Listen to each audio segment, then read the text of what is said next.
is Victor, and I wanted to talk about the topic of the week initiated last Friday by Vince Venturella, and it's about Games Workshop pricing. And he was talking about Age of Sigmar, but I want to go talking about Games Workshop pricing itself, generic speaking. So, and if the pricing is too high, it's correct, it's the appropriate one or not. First of all, and this is the first statement I want to put, the pricing is completely a subjective thing for each individual. There are people that for the same thing will think that is cheap, and there are people that will think that is expensive. And this happens with all the items we can find in the market. There is people that will always find something that is worth to pay for, and there's people that will find that is not worth to pay for that. So it's completely subjective, and here I want to talk about more objective terms about the pricing. So let's go to the first point.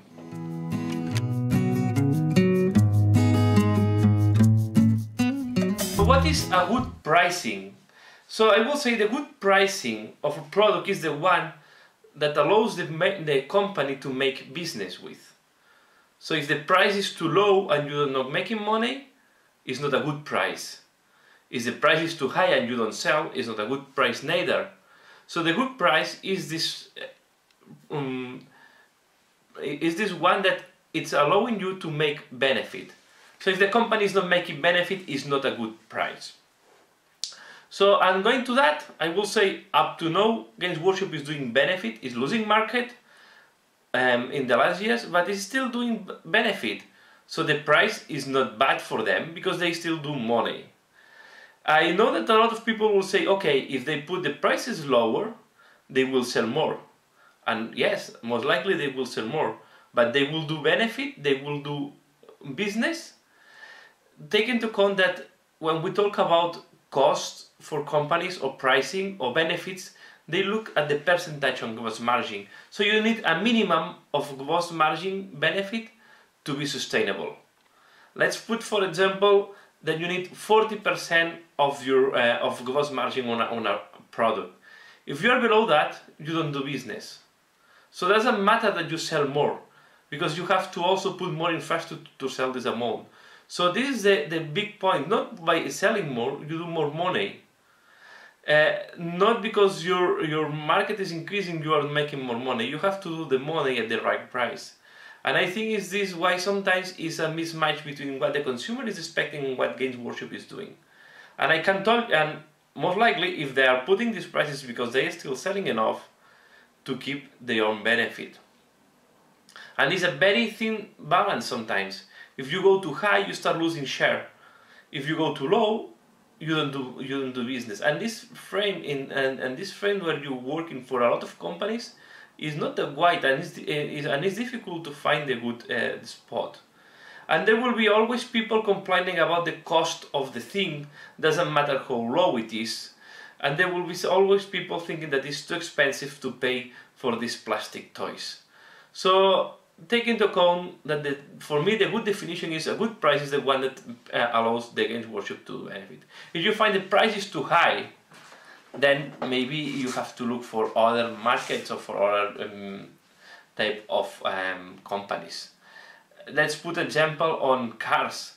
Each car, each position, or each brand is positioning themselves in a different type of tiers of cars. So let's put BMW is not the same as, for example, as I don't know, I will say Citroën in France. They are targeting different type of consumers. In these miniatures, yeah, most likely the companies are targeting different type of gamers too. So we have to be careful. I know that, and this is at the end what the most important thing. They talk about percentages. If you are below the percentage that the company is making money with, this is not a good price. And this is why sometimes we understand very well what the companies are doing is because we don't know the details on their economics, on their finance. And this is a thing that not only the companies know, they keep as a trade secret because it's very important to know where they are competitive And when we see the benefits, we still see that Games Workshop is doing benefits, so they're selling enough to do to have benefit. And most likely, if they will reduce by 1 or 2 or 5 points the gross margin, they will be in the frame that they are not doing benefit anymore. So we have to be careful when we say if they sell more, they will do more money. No, it's not always true. You sell more, you move more money, but maybe you are not making benefit. So this is the first point. Let's go to the next one.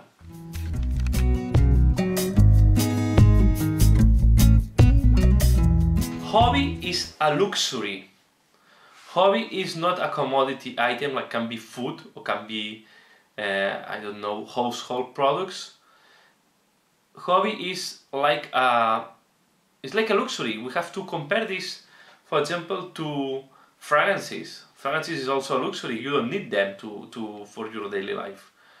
There are a lot of things that we think that are quotidian things that we don't think about, but they are luxury. Even car can be considered a luxury sometimes, depending on the type of car. So you can go for a very basic car, or you can go for a more expensive car. But for sure, the miniatures and the gaming is a luxury. It's not a need for your life. It's not like food, and it's not like electricity, and it's not like anything energy or anything that you need for your daily life. Of course, we all want some distraction. We like to have something to do on our spare time, but it's not a need that you have. And because of that, because it's a luxury, and on top of that is a niche market, it's targeting a very small percentage of the population on each country, and it's only focusing in some countries, because they are not in all the countries this business is feasible. So the volume or I will say the consumer base is very small, and is a luxury item. So this means that this cannot be compared to other industrial standards that they are selling millions and millions and millions of items.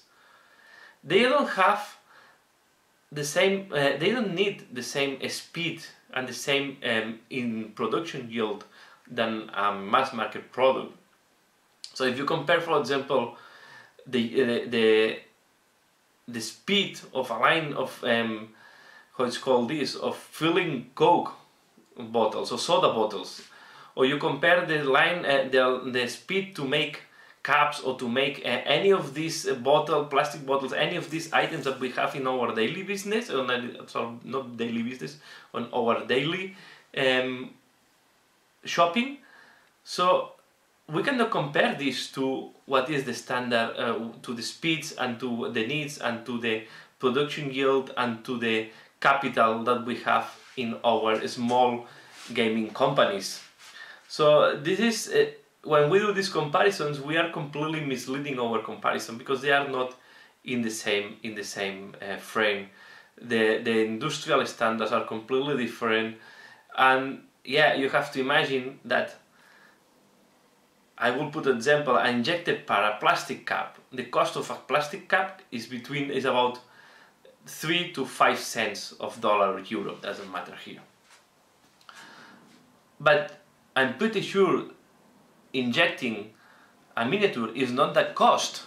First, I don't think they have the same speed. A cap, you do one cap every 3 seconds, every 4 seconds on a mold. Maybe every 5 seconds, so the speeds are super high, and you do about 30 to 64 caps per second. So 128 caps per second. These are normally the amounts of caps that they do when they are going to mass market. The speed of these molds, I don't think are that speed.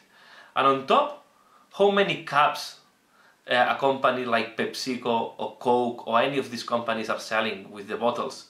You cannot count them, how many millions of caps they produce. You cannot compare the same volume of the number of miniatures that their Games Workshop is going to sell. They have to pay the mold for the same asset, have to be divided by much less amount of items sold. So we have to be careful when we do these comparisons, because they are not fair. We cannot compare to the mass market. We should compare between other markets that have also higher costs. For example, fragrances. If we look the cost of making some of these fragrance bottles and some of these fragrance caps, they are more close to what we pay for our miniatures. So we have to be careful when we do these comparisons, and we have to compare. And even the fragrance market is much bigger than the gaming market. So we have to be careful when we do these comparisons. I know the material is not expensive, but the material is not the cost of a miniature. The material is not even, I don't think it's even an important cost on the plastic is an important cost on when they do miniature. The most expensive part is to paint the assets, the molds, the people, and the design work. Because we have to think that there is a big team designing all these miniatures, and you have to divide the salary of these people by the number of miniatures that they are selling. And this is an important thing that we have to keep into account. So be careful when we do these comparisons between commodities and mass market products.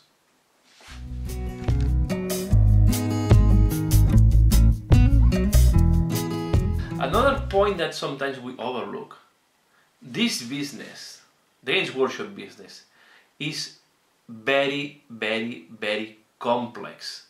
They have so much items for the volume of their sales. It's super complex business, and this complexity drives a lot of costs, a lot of overheads. And a smaller if you compare Games Workshop to any other company that are small and they can give better prices, the complexity is not even comparable. And the number of miniatures they put in the market per month is not even comparable. So we have to also be careful there. They're managing a very complex business with a very huge amount of different references. And on top of that, we have to add the languages. I know that they cluster languages and they put as many languages as they can per package. This is the clever way to do. Of course, they have to do this multi-component kits where you can do 2 or 3 different units or 2 different build-ups. This is a very clever way of use of your assets. So, but anyway, it's a super complex business, and it's very difficult. And I guess it has to be a nightmare to plan. So it's not. If we overlook all this complexity, let's compare to, just for a moment. I say that before that we should not do, but compare to mass market. How many references have PepsiCo drinks? Okay, we talk about 10 in your country. If I think this is too much, let's put that it's 20 different references. How many references has Game Workshop at your country? And then we ask why they have to discontinue some of these products, because it's not manageable to have all this number of items. The space in the shop have a cost. To supply the shop with the right references is expensive, have a cost. All these things have a cost, and it's taking shelf space. The shelf space is a cost. A miniature that is blocking shelf space is not a space that you can use to sell another thing. And on top, you have to keep dealing with all this complexity and huge amount of different references. So be careful when we say why they have to discontinue. It's not easy for them to keep them on the market. No, it's very expensive. And I can tell you from the experience, I'm more working on mass market product, and I have one of the big things that all the companies try to do is to simplify the portfolio of products, because you want to put this in a manageable size. You don't want to make this as too complex that it's not manageable, and then you don't do money, because you have too many items. You do your money scattered in so many items that then you don't do profit, and then you have to price even higher. So this is also a very important point. Complexity is money and costs a lot of money, and it's maybe one of the most expensive things to keep a complex assets. We cannot use our micro economy, our house economy, or even our shop economy to do the same comparison on a multinational like Games Workshop. It's not fair, is not a good use of, and is not a fair comparison, and is misleading completely your conclusions. So be careful when we say that that when we ask why they discontinue some products, is because they need to do it to be able to put new products. You cannot keep putting new products and not delisting old and products that have low that give low business, because you also need a minimum amount of sales to make this product affordable on the shelf. And this product is not reaching this minimum amount of sales. The cleverest way to do it is delist it. I think it's very clever to keep it in internet direct sales until the product is completely exhausted, and once it's exhausted, it's out of your portfolio.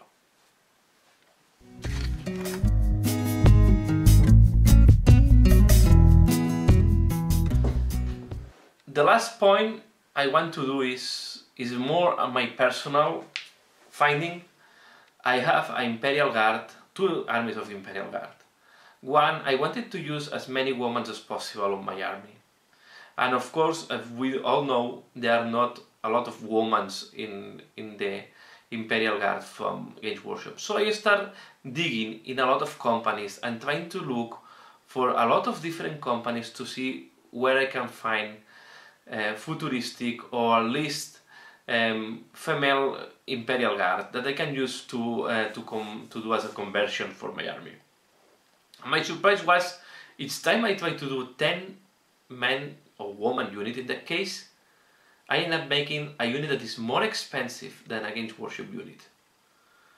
So it's not, when we go to squad level, is not, the other companies are not much cheaper. I know that everybody will say Mantic is cheaper, and yeah, fully agree. Mantic is by far the cheapest company in the market. And I don't think they have the same level of quality as Games Workshop. This is my feeling. Maybe for Undead is good, but each time I see a criticism about Mantic is, yeah, they are very cheap, but the scopes are horrible.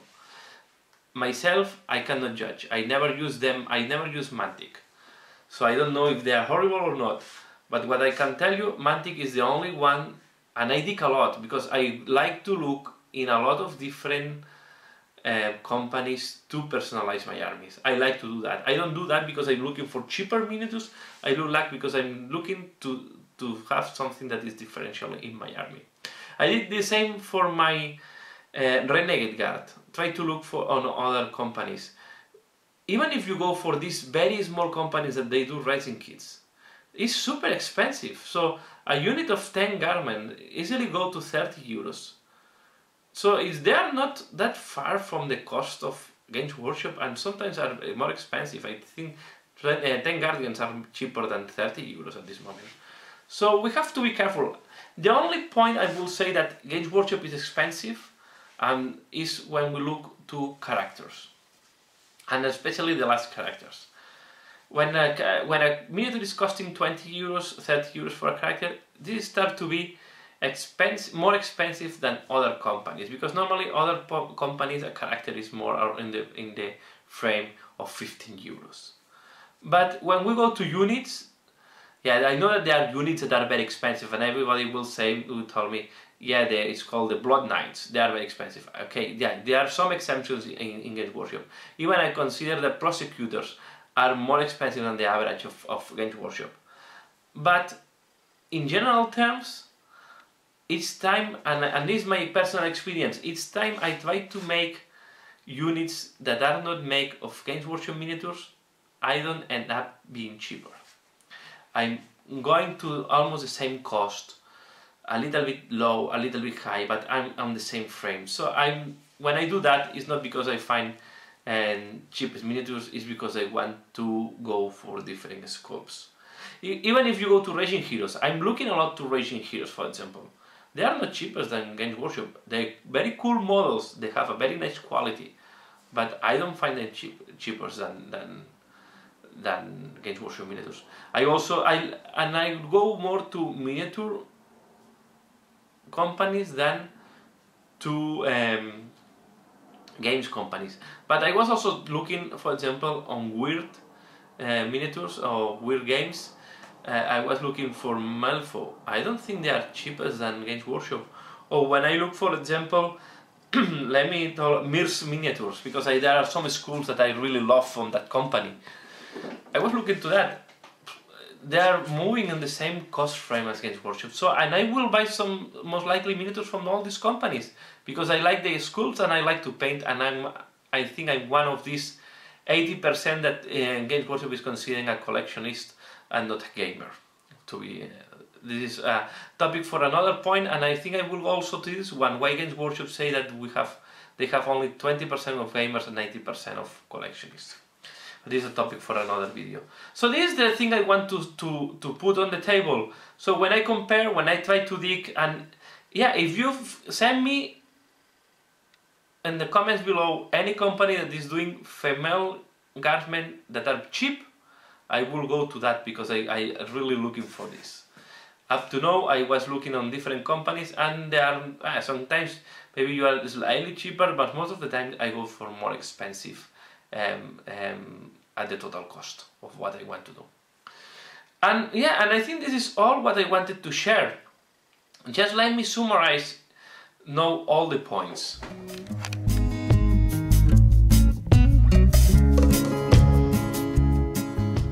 So first point, the good cost is the cost that makes money for the company. This, we have to keep this in account. I know that most of the people will consider this too expensive, other people will consider this the right cost.